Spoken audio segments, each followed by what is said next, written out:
Welcome to our current session here, the Electric Grid Revolution and the Clean Power Plan. My name's Glenn Anderson. I am the NCSL Energy Program Director, and I'll be moderating this session. So just over a year ago, the U.S. Environmental Protection Agency released the Clean Power Plan, which is the first carbon dioxide regulations, the nation's first carbon dioxide regulations for electric power plants. And as a result, it provoked 29 states and agencies to file suit, basically contesting the ability of the EPA to create and implement the regulations. So the Supreme Court did, in an unprecedented move, grant a stay of the regulations until the DC Circuit Court of Appeals had time to, or has time to review and hear the case, which will actually be happening in September. So, we are uncertain what's going to happen, but nonetheless, we wanted to investigate, further investigate and complement some of our previous sessions on the Clean Power Plan by exploring some of the economic impacts that could result from implementation. So there are a number of organizations that have explored the economic, basically modeled what the economic outcomes may be for the energy mix, for state economies, and energy prices. And this session will basically explore the modeling efforts of three of these organizations, expanding on some of our previous discussions at other meetings related to the Clean Power Plan. So the session will begin today with some polling to familiarize you and basically assess your familiarity with the Clean Power Plan, preceded by short presentations by our panelists. We will then have some additional polling and a moderated discussion. So now I'd like to pass it over to my colleague, Jocelyn Durkay, who will be leading the polling portion of this session. Thank you. Good morning. Good morning. Thank you. So as Glenn mentioned, today we'll be participating in some audience polling. You may have done this in another session at Legislative Summit. So our first question here is a bit of a test one, so everyone can join the poll. To participate, you can bring up your cell phone and open your text message application. In the recipient line, please text it to the number 22333, and you're going to include in the body of the text message NCSL EET. It doesn't matter if it is or isn't capitalized. And then once you hit send, you'll receive a message in response letting you know that you have joined the poll. Once you do that, you can begin participating in this question right here. You'll respond with the letters A through E, depending on your guess. So thank you. All right, we have the first person that just responded. So the question is, which of the following was not invented in Chicago? It's A, the zipper, B, the Ferris wheel, C, the Twinkie, D, the baseball, or E, the vacuum cleaner. We'll give folks just another second to respond. Looks like the baseball's leading. Half of you think it was not invented in Chicago. Now a majority, 56%.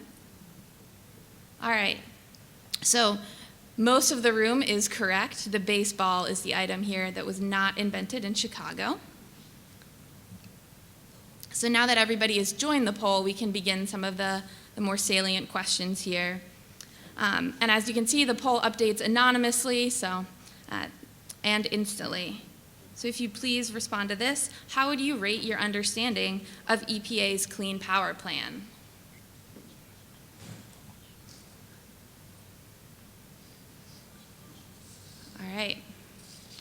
Still tabulating, we're approximately, it looks like about half of the room says that they have a moderate understanding of the Clean Power Plan, and a little bit, about a third, say they have a high understanding. All right, and then the next question is, what impact do you think the Clean Power Plan will have on the economy? A for positive, B for negative, C varies depending on region, or D, no impact?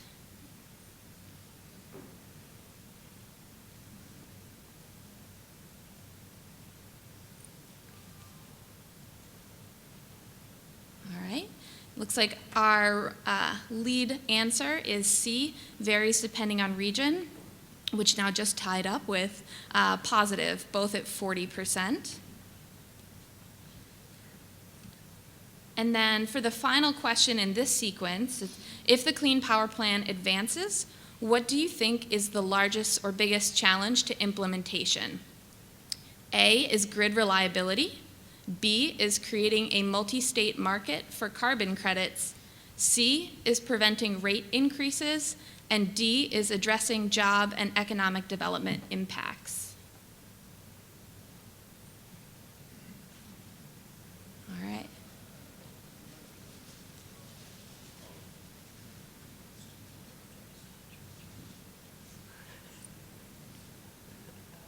Excellent. So it looks like we have almost pretty similar responses here, all in the 20 to 28% between all of these. So that is our final question for this series of polling, and our panelists will be able to take your responses into consideration in their opening remarks, and then we will have an opportunity for you to text into this poll again after they speak with some of your questions. So you can keep your cell phones nearby, but hopefully your attention will be so enraptured by all of them.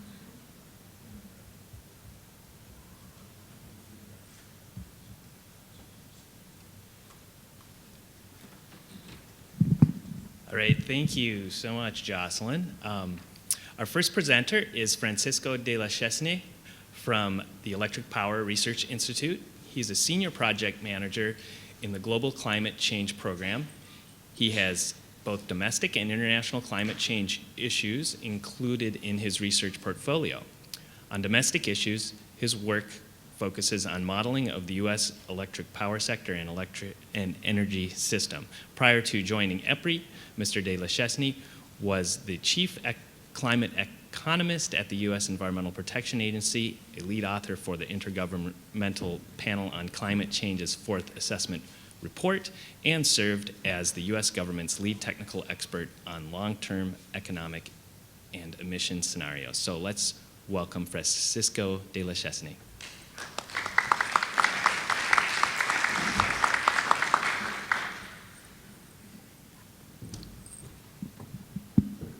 Okay, good morning, and thank you for the invitation. Looks to be a good crowd with good enough knowledge of the Clean Power Plan, which is always a welcome sight at a conference. So I'm going to start off with, well, just a quick word about EPRI for those of you who may not know who or what EPRI is. Pretty much as its name stands, we are a research institute, and we cover essentially all issues related to the electric power system, from generation, transmission, all the way to the end user. We're an independent, not-for-profit organization with offices across the United States. So I've been given the task as the sort of the lead-off batter to just cover a little bit on the Clean Power Plan, otherwise known as the Clean Air Act Section 111D, for those of you who like legislative details. I mean, in general, sort of the summary take is this is EPA's regulatory attempt to reduce CO2 emissions from the power sector, primarily focusing on existing power plants. What you see here is a trajectory of CO2 emissions from the power sector from EPA's regulatory impact analysis that came out when they were promulgating the rule. The base case shows increasing emissions of CO2 out to 2030 with a slight decline afterwards. So the goal of the regulation is to reduce those emissions 32% below 2005 levels by 2030. And there's a couple of different approaches that are in the regulation. There's a rate base and a mass base. I'll get to those in a second. And you can see from EPA's analysis that the full implementation of either one of those two trajectories would get you down to their target.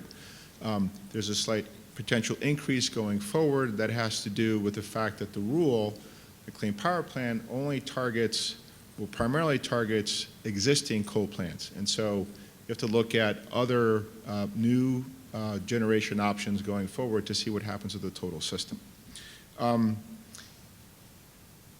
Where is the Clean Power Plan? I think most of you know. There's a current Supreme Court stay on the regulation going forward. So what's going to happen next is there's going to be a hearing with the DC Circuit Court in September to the challenges to the regulation. And then whatever comes out of that will most likely end up back to the Supreme Court later this year, early next year, we're not sure. Then you get into the whole uncertainty as to what's happening in the Supreme Court. Eventually, there will be a decision from the Supreme Court.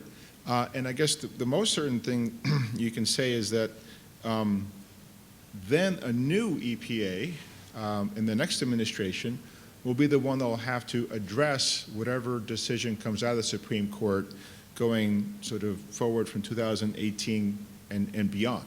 And you can all think about the different uncertainties as to who might be running EPA at that point in time.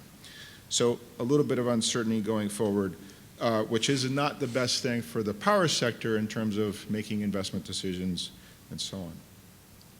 So we did our own analysis. We've been doing analysis on the Clean Power Plan. It's been a large part of our research portfolio for the last, say, 3 years, ever since EPA came out with the early proposal. And we use an in-house model that essentially tracks generation, investment, and options for each of the 50 states. And it also tracks the interplay of renewables integration quite well. We've been fortunate at EPRI that we've been working with over 20 utilities in specific to understand a lot of the details within 8 states. So, sorry for a little bit of the screen adjustment, but the Clean Power Plan can be somewhat complex in terms of the implementation options that each state has at its disposal. But they essentially break down into 2 categories, right? There's a rate approach a state can take, or there's a mass approach. The rate, and there's sort of 4 general approaches, 2 for rate, 2 for mass. I'm going to show you modeling results for 2 of them, and these are 2 approaches that were spelled out in EPA's proposed federal plan. But in summary, the rate approach is targeting both coal steam units and also natural gas units, and it sets a rate of how much CO2 each unit can emit based on a sort of CO2 pounds per megawatt hour, both, again, for the coal steam and for the natural gas units. The mass approach, that one's a little bit more sort of traditionally understood as sort of a cap on emissions. EPA has done that in other kinds of regulations. And EPA went through a process of determining sort of an equivalent cap on emissions for each state, and states could opt to use that approach as well. The key thing to remember is, EPA proposed these approaches, but really left it up to the states individually to determine how to pick an implementation pathway for compliance. So one of the analysis that we did was to say, what if a state was really just looking at its own generation, its own investment, the power system just within that state, and didn't want to try to get into all the complexities of what are my neighbors doing, how much could I trade electricity to try to help to comply with this, what if I traded emissions credits or emissions rights, because you can understand it gets fairly complex fairly quickly, and I imagine many of you have been sort of already been thinking about this. So we did an analysis, say, what if it was, just from your own state's perspective, and you wanted to pick either rate or mass, which would you want to pick? Well, it depends. So we ran 2 scenarios, one which was applying the rate target for each state, and another scenario was applying the mass target for each state. And we said, let's calculate what the cost would be to the power sector in complying for what EPA prescribed for each state. And you get a different answer depending on your state. So the results you see here are the states that are in green are the states where the rate approach was the least cost option for implementation. And for the rate states, the values there are denominated in terms of emission reduction credits, in terms of dollars per megawatt hour. The other states, the states that are in brown, are the states where a mass approach was the low-cost option, and those are in terms of allowances per dollars per metric ton. So you can see that there's quite a variation across the country in terms of what would be, from a modeling perspective, if a state wanted to only implement the Clean Power Plan within its own borders, what it might want to choose, again, from a low-cost perspective. But this is if you expect that the price of natural gas is going to have a low trajectory, say, below $4 going forward out to 2030. But what if the price of natural gas changes, goes up, because of increased exports of LNG or other factors that we're not sure about? Well, then their picture changes. So again, from a least cost perspective, there's more states that would want to pick a rate approach from implementation. And I'll just sort of go back and forth between the two. So this is low price of natural gas.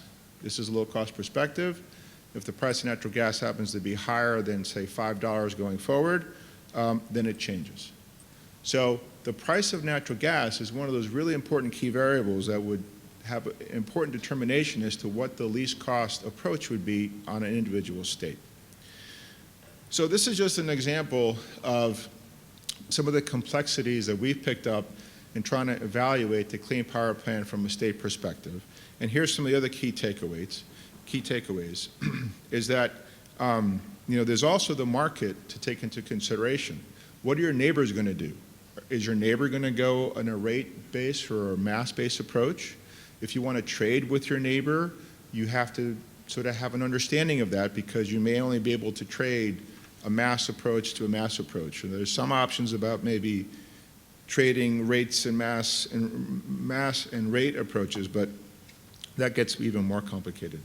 I guess what we found is that the future price of natural gas and the potential forward costs of renewable energy or energy efficiency has a really big impact on implementation and also on emissions.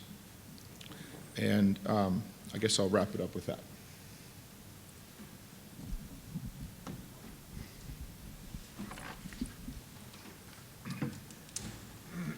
Thank you so much, Chris. And our next speaker, Mr. De La Chesney. Our next speaker will be Christopher Van Natten, Senior Vice President at MJ Bradley & Associates.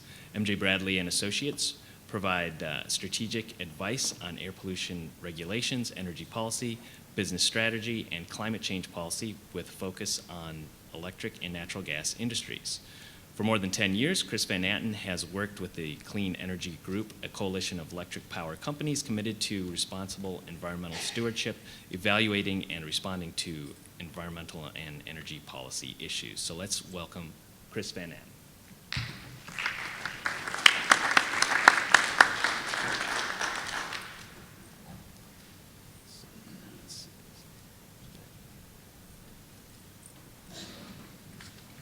Okay, good morning. Thanks for the invitation, and thank you for being here. you probably didn't realize this was a session on electric system modeling. We had this nice flashy title, and it's about computer modeling. So I was going to share a bit of the results that we've seen. Like Francisco, we've been doing modeling of the Clean Power Plan using a different computer model called the Integrated Planning Model, IPM, which is used widely by EPA in preparing their regulatory impact assessments and by industry. For our modeling assessment, we worked with a number of utility companies to arrive at both the scenarios that we would model and the assumptions that we used. We also worked with the Natural Resources Defense Council and the utility companies to arrive at our scenarios and assumptions. And we have published on our website at mjbradley.com, we've published reports summarizing these model runs as states think about their approach to the Clean Power Plan. And I'll just say at the outset, we really did 2 rounds of modeling. Our initial round of modeling we published in January, and then we published another round of modeling in June. And even within that short period of time, we've seen changes occurring within the sector. In December, Congress passed the tax credits for wind and solar energy. Expectations for the cost of solar energy have only come down. So it's kind of a constant process of keeping up with the changes and the trends that are reshaping the industry. Before I look forward and talk about the modeling that we've done, I wanted to set the stage a bit with a review of the changes that have been occurring within the sector over the past 10 to 15 years. It really has been a revolutionary level of change. For some, a very quiet revolution, because independent system operators and utility companies have done just an excellent job in managing this transition that's been occurring in the way that we produce and deliver electricity. This is a map that we produce each year in a report where we benchmark the environmental performance of the electric sector and discuss some of the trends within the industry. It's a map of all of the U.S. power plants, color-coded by fuel type and sized according to their generation. And I did go back and look at the version that we produced about 10 years ago, and it has changed quite a bit, and will continue to change. Just to highlight a few anecdotes of some of the recent trends. This year, there will be an addition of about 300 megawatts of hydroelectric capacity added in the U.S. So that's existing dams, non-powered dams that have now been added generating capacity. In the region of the country where I'm based, in New England and in New York, the independent system operators are both projecting a net reduction in electricity demand due to energy efficiency investments and increased distributed solar. So a net reduction in projected demand. We're expecting record levels of natural gas consumption this year, exceeding coal generation. So the Energy Information Administration is projecting that natural gas will account for 34% of electricity generation, and coal will account for 30%, whereas historically coal has accounted for more than 50% of generation. Just a few other anecdotes. We've got the first offshore wind project under construction now off the coast of Rhode Island, and we may be seeing more offshore wind development in the Northeast.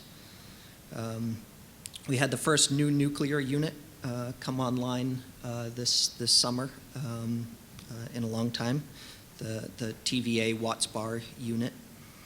And in December, specifically on December 20th, 2014, wind supplied 40% of the electricity needs in Texas. So a lot of changes underway, continuing to reshape this map.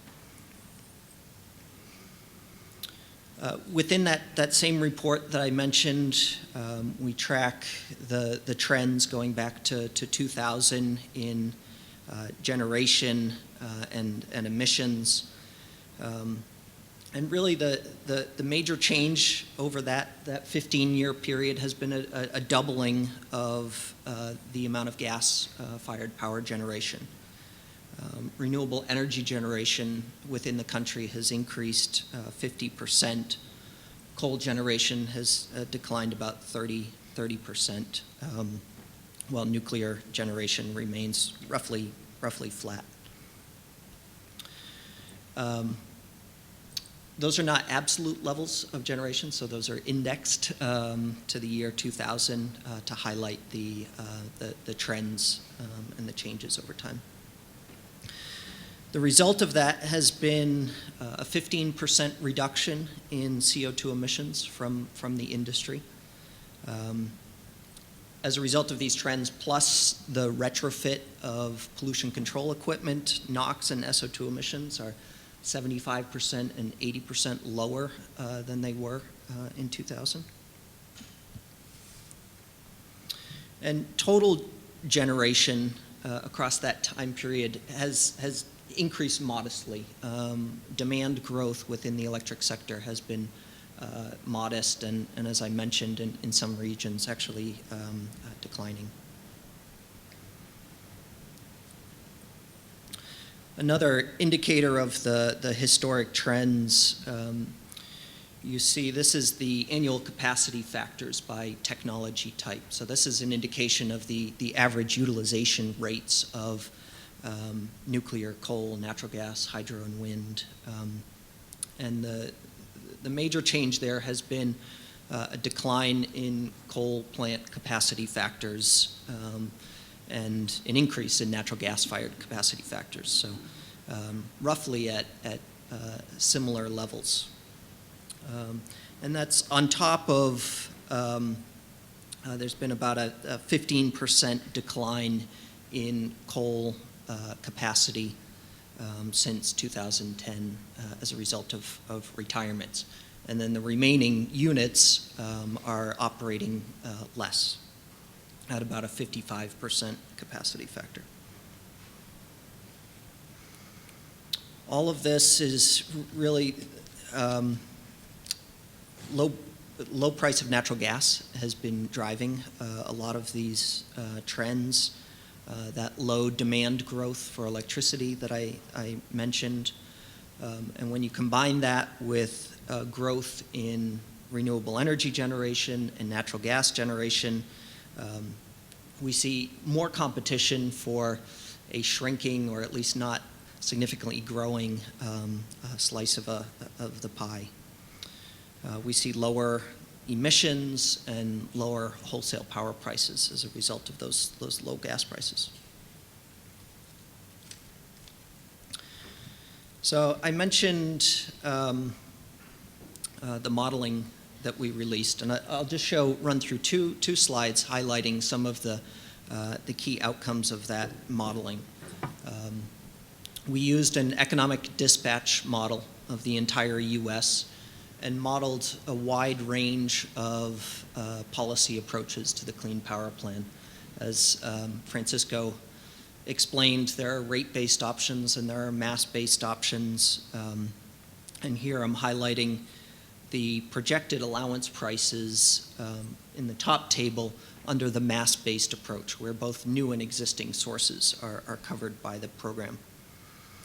And the big change that we saw between our modeling effort late last year and this latest round of analysis has been a moderating effect in terms of the projected allowance prices. And I'm focusing on allowance prices because it's a good indicator of the stringency of the policy. In our prior round of analysis, we were projecting allowance prices would increase to about $20 a ton under some of these cases in 2030. Now the highest price that we were forecasting was $6 per ton in 2030. You'll see the prices in the early years of the program are actually zero. That's an indication that under our business as usual scenario without the Clean Power Plan, that we are achieving equivalent levels of CO2 reductions. So the business as usual case with the existing policies and fuel prices assumptions and so on, the industry is on track to be compliant, automatically compliant with the policies, at least in the early years. And then it becomes binding as the emission targets decline over time. Across our modeling runs, we varied the level of energy efficiency assumed. That's a key assumption in modeling the Clean Power Plan, and we modeled low levels, medium levels, and a high level of energy efficiency. The more energy efficiency you assume, you see a moderating effect in terms of the allowance prices. I should mention another change that we made in this round of modeling. The National Renewable Energy Lab updated their cost assumptions for utility scale solar. So we adjusted our solar cost assumptions, taking what was previously the forecast for 2040 and making that our 2030 cost estimate consistent with their latest report. This is a busy slide, but I'll give you the highlights. This is the projected generation fuel mix across all of our model runs, our reference cases without the Clean Power Plan, our mass-based scenarios, and our what's referred to as the dual rate approach.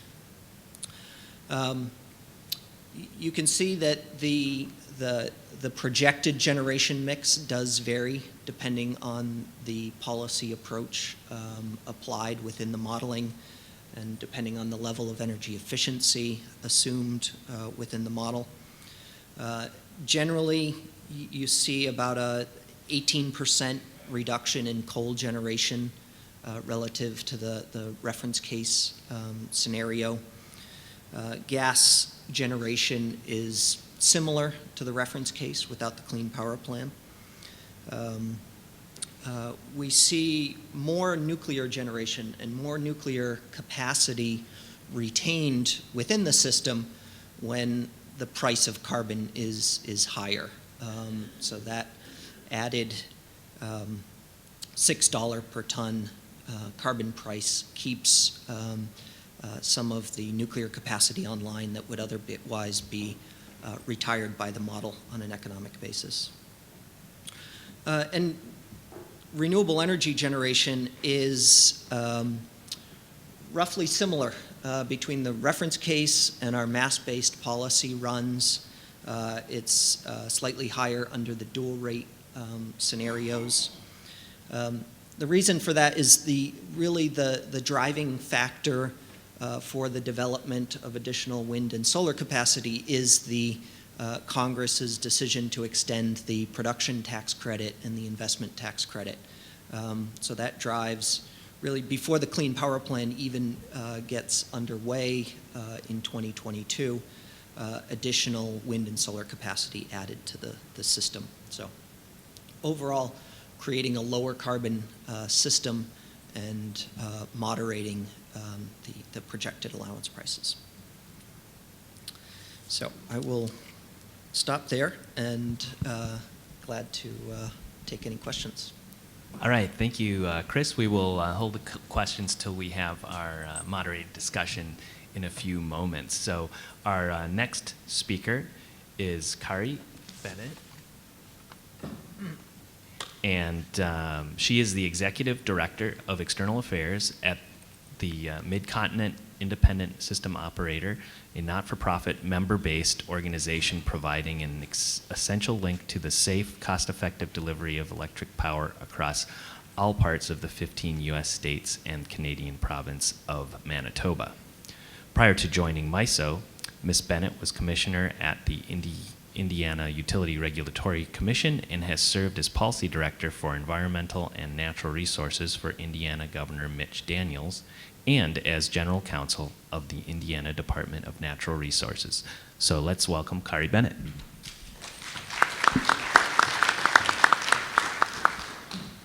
Thank you and good morning, everyone. So I'm going to keep with the baseball theme, Francisco, that you started and bat cleanup today.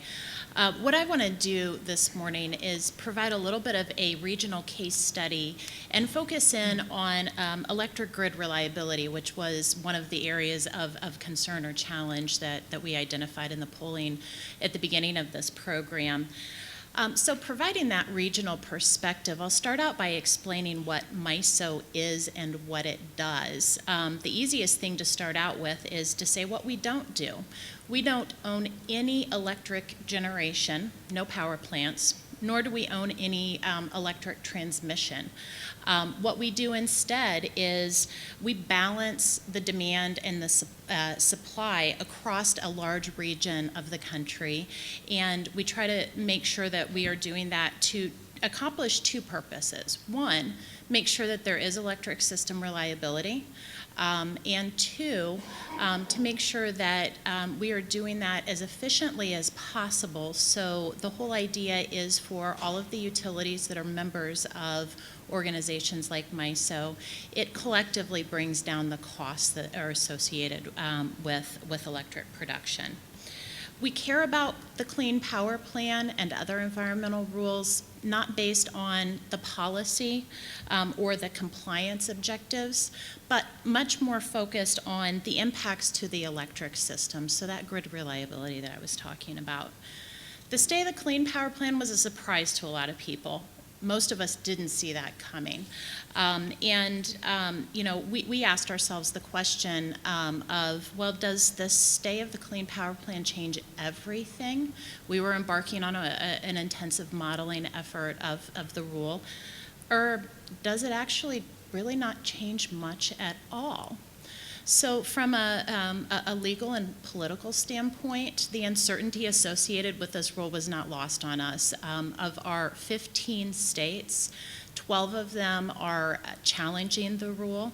And so we knew that, with the significant, legal challenges that were happening, that this was going to be, something that we would need to watch very closely. Along with that uncertainty, though, we've been focusing an awful lot on the other changes that are happening to the electric industry right now.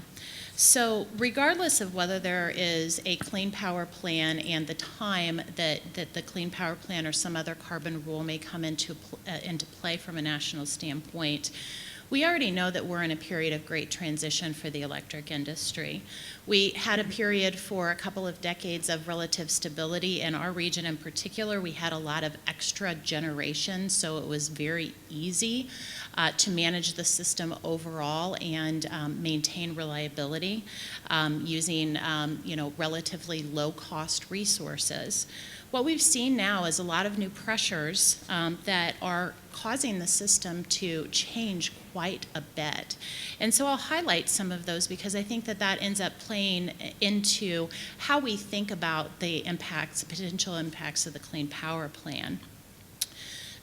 So from an environmental or regulatory standpoint, I'm going to focus on one game changer for our region, and that was the mercury and air toxic standards. I mentioned that we have traditionally had quite a few excess generation reserves. The mercury and air toxic standards caused a significant set of retirements, especially of our coal fleet. We lost about 12 gigawatts of coal over a 2 to 3 year period of time. And that really chewed up our excess reserves. What that means is that when you have hot days like today, across the entire region, we have additional challenges with balancing that high demand with the supply that we have and the transmission that we have across the region. So economics is another big factor, and in our area, natural gas is a great one to focus on. As we see those coal retirements happen, the new generation that is coming online, part of that is natural gas. One interesting story that I saw just a couple of months ago was a projection that nationally, for the first time this year, there's a prediction that natural gas production of electricity will top coal production of electricity for the first time since we've been measuring that. We're certainly seeing an uptick of gas in our region. Along with that, we've seen a huge introduction and expansion of wind energy. We get a good part of the Great Plains in our footprint, but especially as the technology improves and the costs are coming down, and with the production tax credits that are available, that growth in our region across the entire region has been fairly strong. So in the 2007-2008 timeframe, we had less than a gigawatt of wind production. We had about 500 megawatts of capacity on our system. We asked ourselves at the time, and we went through a regional process of exploring this, well, how much can we add to our system? We acknowledged that we thought we could add a lot, but we really didn't know. Well, fast forward to 2016, we've got over 15 gigawatts of wind capacity on our system, and in the next 10 years, by 2025, we're expecting that's going to be up to about 25 gigawatts of wind. That is a big change to the system, and it is a very different kind of resource than a baseload coal plant. It's intermittent, it's variable. We don't know quite how to make the wind blow all of the time, so that changes how we are able to operate the system. So those evolving technologies and those policies associated with the change are there. So the Clean Power Plan focused a lot of people's time and attention when it first came out. And it really ended up being a catalyst for thinking through this change that the industry is going through, and still could be a very important factor. But what we know is that change is happening, and a lot of it is a matter of how fast it happens and the extent to which that change happens. I've been talking about the MISO region. If you look at the map, that blue area shows you that area of coverage that my organization has. There are a lot of other organizations in the country like this, and in some places there are large integrated utilities that provide the same services.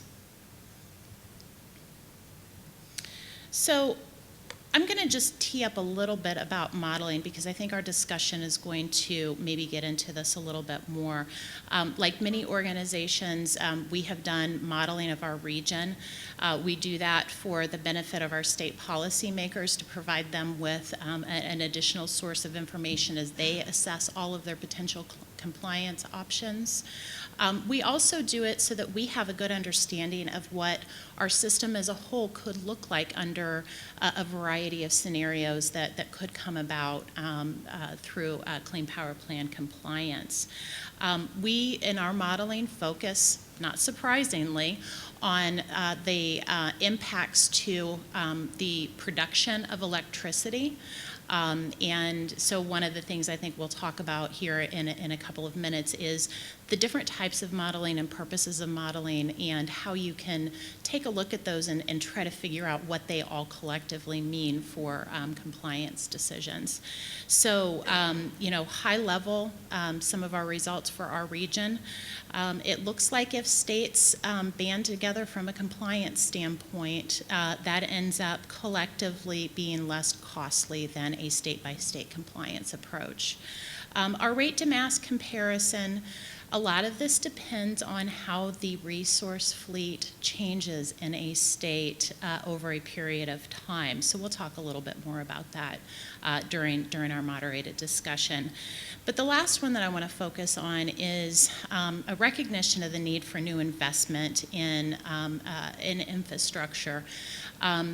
We see that in the relatively near-term period, there may not be a lot of changes that need to happen to the generation fleet, to the transmission fleet, to the need for additional infrastructure like gas pipelines. But as we increasingly get into more stringent compliance targets, that significant new infrastructure investment, those things that start bringing out the billions of dollars and resulting in increased cost to customers and ratepayers, do start to enter into the equation. A lot of these things require quite a bit of time and advanced planning to put them in place. And we focus on that because, of course, to the extent that infrastructure is necessary to maintain reliability, we want to make sure that folks are doing that advanced planning and have that knowledge. With that, I'm going to stop and we can get into our discussion now. Thank you. All right, thank you to all of our speakers. We will now proceed with a quick moderated discussion here. And to kick it off, I'd like to pose a question to our presenters, and we can start with Francisco. What would you say the main policymaker takeaways are, main takeaways for policymakers of your organization's research? So I guess I'd break those down into sort of two categories. One would be sort of the analytical takeaway, and the other one would be sort of more the policy takeaway. So the analytical takeaway is the one I mentioned, which was in all of our analysis, we find that the price of natural gas actually has a very important impact on the potential future generation and then therefore the potential CO2 emissions, much more than the actual rate or mass limits that EPA is trying to impose under the Clean Power Plan. The other one has to do with a lot of the uncertainty that's inherent in what's going on. As I talked about, states have different options for implementation for compliance. There's a rate approach, there's a mass approach. But states can come up with a different approach. What they have to demonstrate is compliance with what EPA set. The approach they take, it can be very creative to the states. Does a state get into trading or not trading? And so there's a lot of uncertainty as to what approach a state's going to do in the future. And from the power sector's perspective, that continual uncertainty as to what's going to happen in the future sort of gets in the way of making investment decisions for your system. And so the longer this uncertainty continues, that just is another challenge that many of the utilities across the country are going to have to deal with. All right, thanks. Chris, did you have some comments to add? Yeah, I think I would emphasize the importance of trading and to the extent that states can adopt consistent approaches to the Clean Power Plan, that will facilitate trading of allowances or credits for compliance. And it's key because of the economics. The economics are better. We can achieve more at lower cost by allowing that trading across state lines. It's also important for reliability. Trading allows you to bank allowances, to create reserves of allowances in case you need to increase generation and emissions. So I see it as key for the economics, for the flexibility of the system to operate and manage reliability.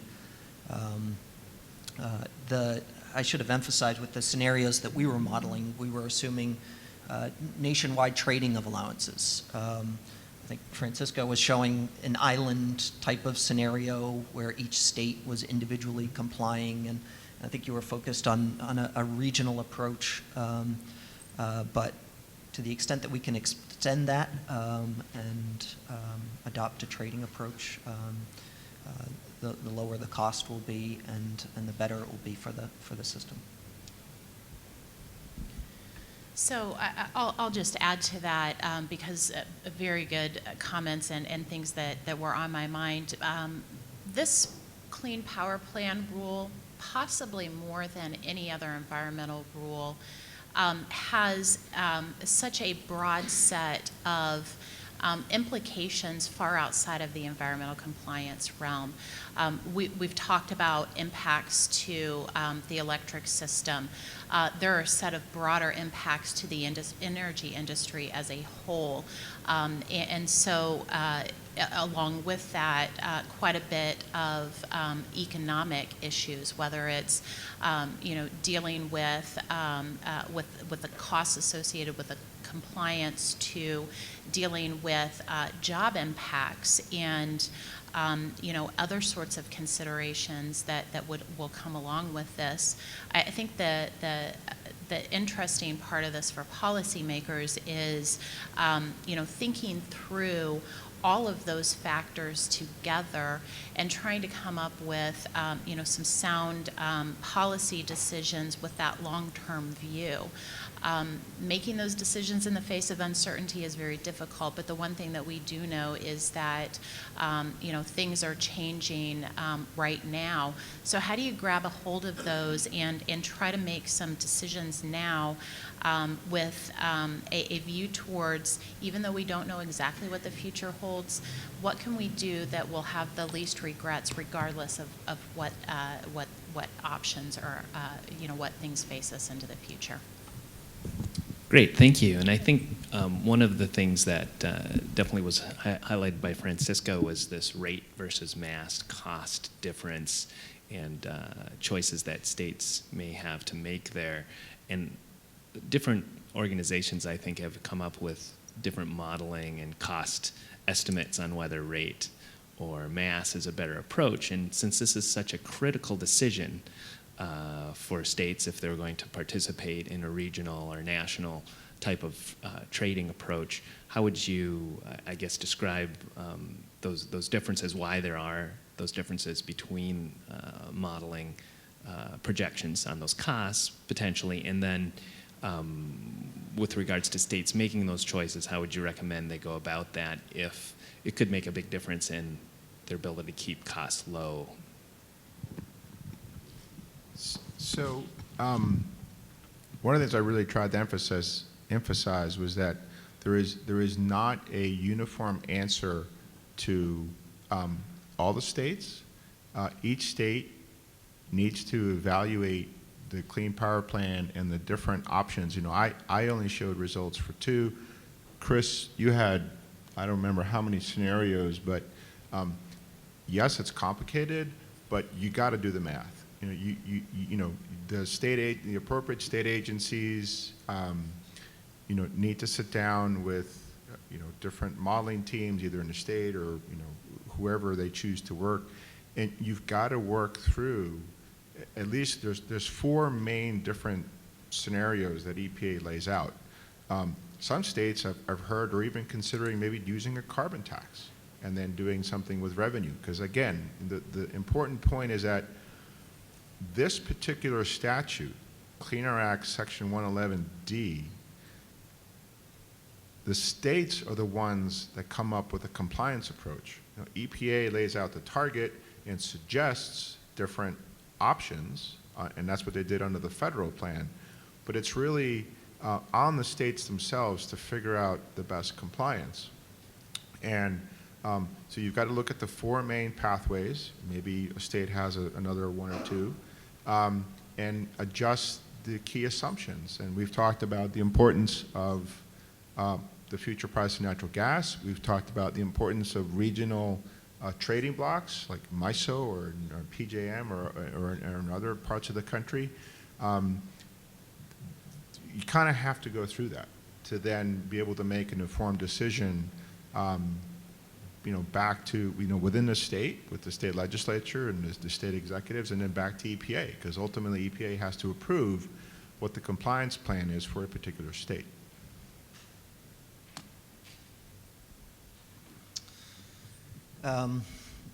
So rate and mass, yeah, I agree. There's pros and cons to each, and it depends on the individual state situation. I think there are some states like those that are constructing new nuclear, where 100% of those megawatt hours will be generating credits, and so in that situation, a rate-based approach may look attractive. But I see a number of advantages to a mass-based system. It's one that the electric sector has years of experience with in addressing SO2 and NOx emissions and even CO2 emissions in the Northeast. And it's been a successful track record, I would say, in using that mass-based approach. It's somewhat easier in terms of implementation. You track emissions and you surrender allowances based on those reported emissions. Under a rate-based system, you're tracking energy efficiency savings and renewable energy generation and so on to issue those credits. So a difference there in terms of implementation. And then from a market perspective, and speaking as an economist, putting on my economist's hat, I think having a positive carbon price works well from a market perspective versus a rate-based crediting system where there's both positive and negative crediting and debiting depending on the type of generating facility. And I think something else that doesn't get talked about a lot is the distributional consequences of the different options. So under a rate-based system, those credits are being issued to certain qualifying generating units. And so that has one set of distributional implications. Under a mass-based system, there's different options about how allowances are distributed, and existing programs have done it in different ways. And those choices have distributional implications in terms of who bears the benefits and costs of the program, and I think that's a factor for states to consider as they think about these options. I'm going to see if this one works. I think it does. So as we started talking with our states and utilities and have continued to talk with them about our modeling, design, and approach and our modeling results, and especially focused around those areas of those critical decision points, rate versus mass, or those critical concerns, overall cost of compliance. One of the things that we've tried to do is make sure that we're doing some foundational explanation about what modeling is and what it isn't. So maybe I'll share some of that with the group. First of all, modeling results are not what my son would call true facts. They're really just a set of assumptions that you can use to test different compliance approaches and provide some different bookends to really help with making some assessment about what approach or you think might work out best in a state or a particular region. So they're not recommendations so much as a source of information to factor into a whole broader context of issues that we know that states are going to be grappling with, those economic issues and, energy issues that come about as a result of this rule. So when you look at the modeling results that we came up with on rate versus mass, depending on what scenario and set of assumptions, you get some different outcomes, and certainly some variations within states. And so, I'll say that what we're seeing overall is that a mass-based approach for the region looks like it could be less costly under most of the scenarios that we modeled, but not under every single scenario. So then you start to ask yourself, well, what do we think the future is going to look like? How much additional renewable energy production do we think that our state and the region as a whole is going to end up with? What do we think the future of natural gas prices are going to be over a long period of time? Those sorts of considerations end up having to really be applied in looking at any modeling results.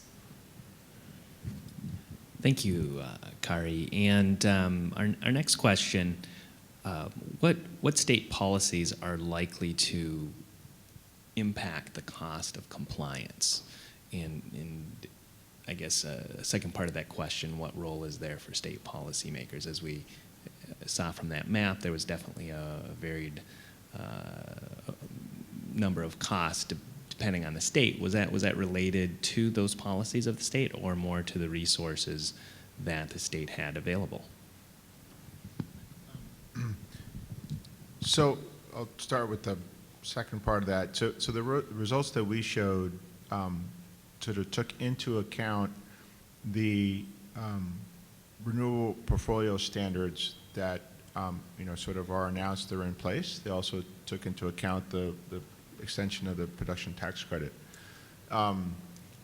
And sort of as far as, we knew both the, announced retirements, but it's a results model that sort of looks ahead. So it sort of says, to implement the Clean Power Plan, either mass or rate for each state, what mix of generation would meet that low-cost implementation?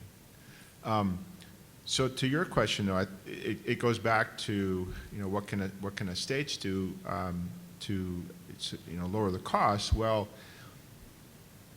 first you have to understand how you define costs. So while a state may put in energy efficiency measures, for example, or might change or put in place renewable portfolio standards, those two things are going to have an impact on the cost of the compliance to the Clean Power Plan. But then it's not like the cost goes away. Households, at the end of the day, bear the cost of any policy implementation or any changes in pricing or tax structures or whatever a state may want to do. So while there's going to be a change, let's say, in the price of electricity that households face, you also have to take into account other potential costs that households face to get a picture of the full cost of implementation and also across the state and other different policies that may be used for implementation.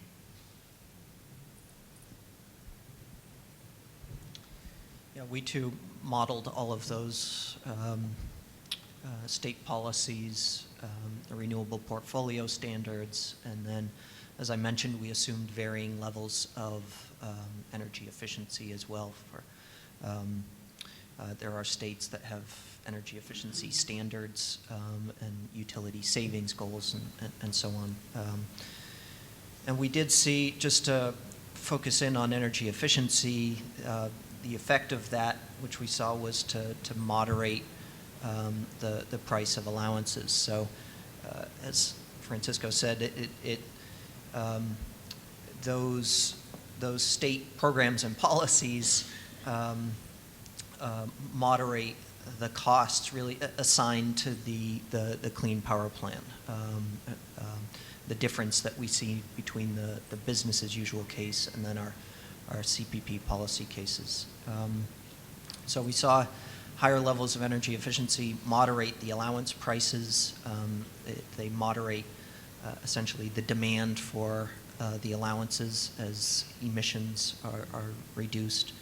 And then we saw a moderating effect on the monthly electric bill impacts when we estimated those with higher levels of energy efficiency. Average household consumption goes down. So even if there's an impact on wholesale prices with less consumption each month with those energy efficiency measures, we saw a moderating effect as a result of that. So I think that policy decisions at the state level are going to have a huge bearing on how states assess their compliance options. I'll give a couple of different examples here. One could be a desire to really maximize the investment in new renewables or energy efficiency. If a state policy is to do that for a variety of factors that may be far beyond compliance with an environmental rule, that will certainly factor into how different compliance scenarios end up looking for that particular state. On the other end, and I'm picking this one because I think it's something that we've heard of interest from several of our states, is a potential desire to retain the existing energy assets or electricity assets that you have in your states, whether that's for jobs or you have a local fuel source available to you, or just simply a notion of wanting to maintain that local control of having those in-state generation assets. That is a completely different kind of policy objective that, once again, those compliance options will look differently if that is the policy objective or one of the policy objectives of the states. And so when we picked our different modeling scenarios, we tried to do a wide range of different potential outcomes to try to get a suite of policy, a suite of outcomes that might match up with some of those policy decisions that states are grappling with right now. Thank you. Right now we're going to, before we ask the next question, just give the audience a little opportunity to send in their own questions as well while we are asking the next question. So Jocelyn will bring up the poll everywhere and allow you to submit your own questions.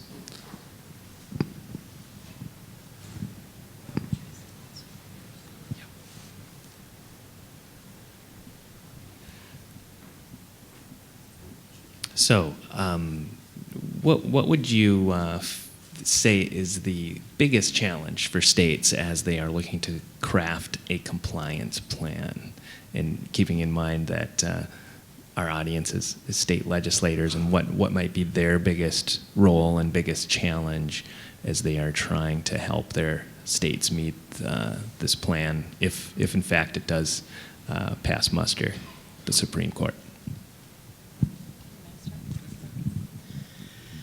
So I'll share with you what we're hearing from a lot of our states right now, and also when I go to different meetings and conferences, what I'm hearing fairly universally from state level folks, whether it's the environmental agencies or the Public Utility Commission. Sometimes we get the opportunity to talk to state legislators and governor's offices as well. Initially, the biggest challenge is to really try to come to terms with all of the complicated issues and choices that are associated with this particular rule. And what we hear most often is, we don't know where to start with this. It's almost a paralysis kind of, kind of feeling. I think that we're starting to get a little bit past that, and maybe some of that is because the stay has, at least taken the near-term timelines, deadlines off of the table. But this is a really complicated rule with a lot of sets of decisions. So trying to cut through that, and I think what we've talked about in terms of thinking through what the broader policy objectives that you're trying to accomplish for your state, that is one, very, I think appropriate and wise way to maybe cut through some of the noise that could otherwise be associated with this rule. Yeah, I'd say from my experience in talking to states, it's been the challenge is what is the process for coming to consensus on these difficult decisions, because really I alluded to the distributional implications of these different choices. They impact different players differently, so there will be a range of views. Depending on where a company stands, different implications for consumers, and so coming to a consensus will be a challenge. I can say, having followed other efforts like the Regional Greenhouse Gas Initiative in the Northeast, it was difficult, and maybe consensus was never reached in the end, but the policy making decisions were made, and the program has moved forward. So I'll just add, one of the things that we've heard in working with our member utilities and working with some of the state agencies, and I would say particularly from a legislative perspective, is that if a state wants to try and do a regional trading approach, is one state going to have to implement new laws to enable that, and if it has to do that in coordination with another state, how do you get all the legislative processes and procedures to line up? I imagine it's fairly complicated to do that in your own state, and you try to do that across multi-states, it just brings in a whole new set of challenges. So we'll jump to a few of the audience comments here. I think this regional question has been on the minds of a lot of folks, and the varying potential costs between regions. How do you feel that, or how do you think this will play out across the regions, and how those costs might differ based on basically the policies and the resource mix of the region as they go into this?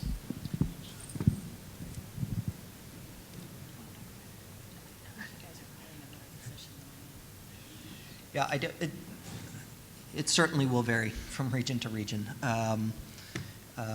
There are there are regions, states that have more CO2 to reduce. You see that in the modeling, when you model states individually seeking to comply with their targets. You see a range of allowance prices from state to state, anywhere from zero. So the Northeast states have all committed to, in 2020, their existing program has them capped below the EPA 2030 goal. So they are beyond the required targets. Other regions, other states have more of a lift, and you'll see higher costs as a result of that. Yeah, our analysis pretty much is consistent. For states that have traditionally been relying more on coal-based generation, that's going to be more of a challenge. States that have access to lower cost renewables, wind in particular, maybe solar depending on your part of the country, That's going to offer a lower cost option for implementation.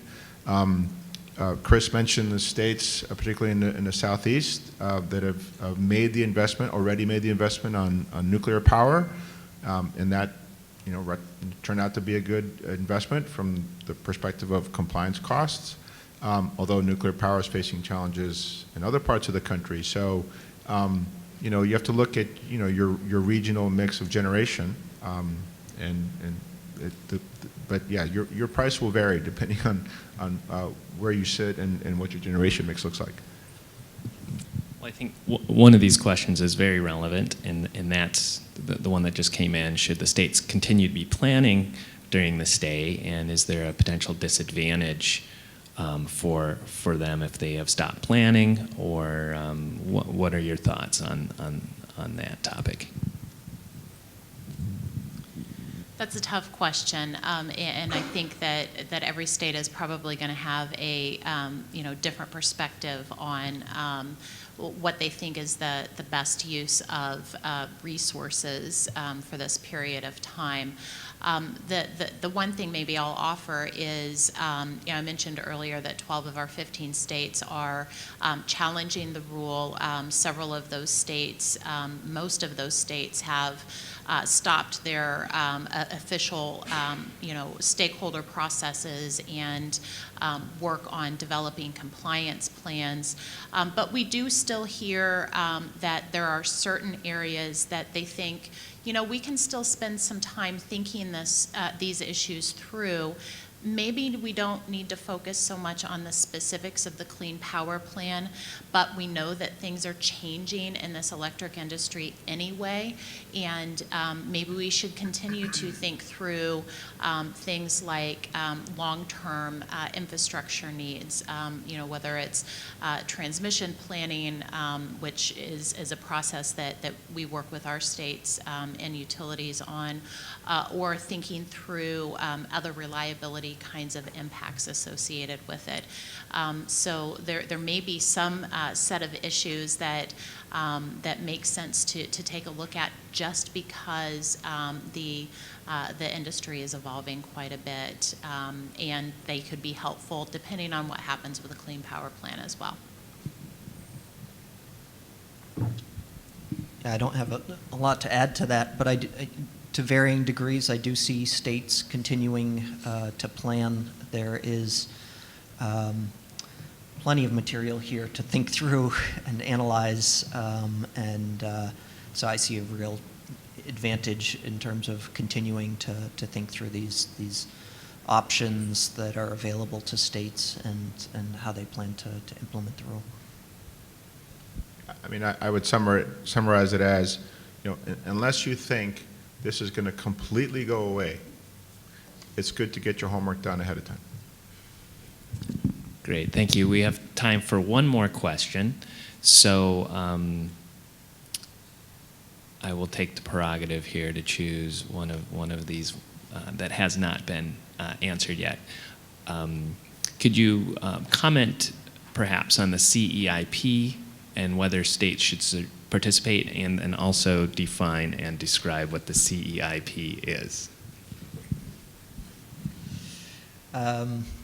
CEIP is the Clean Energy Investment Program, which was intended to, going back to the history of the rule, there was the start date for the rule in the proposal was actually earlier than it was in the final. So EPA made kind of two changes. They pushed back the start date of the program to 2022, and then they added this Clean Energy Incentive Program, which is intended to encourage early actions in terms of renewables and energy efficiency, and an opportunity to earn credit for those efforts before the program gets underway. For our modeling, we actually didn't assume any of those early incentive credits were available, but those would provide additional allowances or additional ERC credits to the system, which would allow just more of a glide path towards compliance. And so I think, timing is everything with this type of transitional effort, and providing adequate time for capital investment decisions and infrastructure to be built is important. So I think having the opportunity to take early actions and to earn credit for those actions would be a healthy endeavor. All right, well, thank you so much for joining us and sticking around. We really appreciate it, and let's give a big hand to our presenters.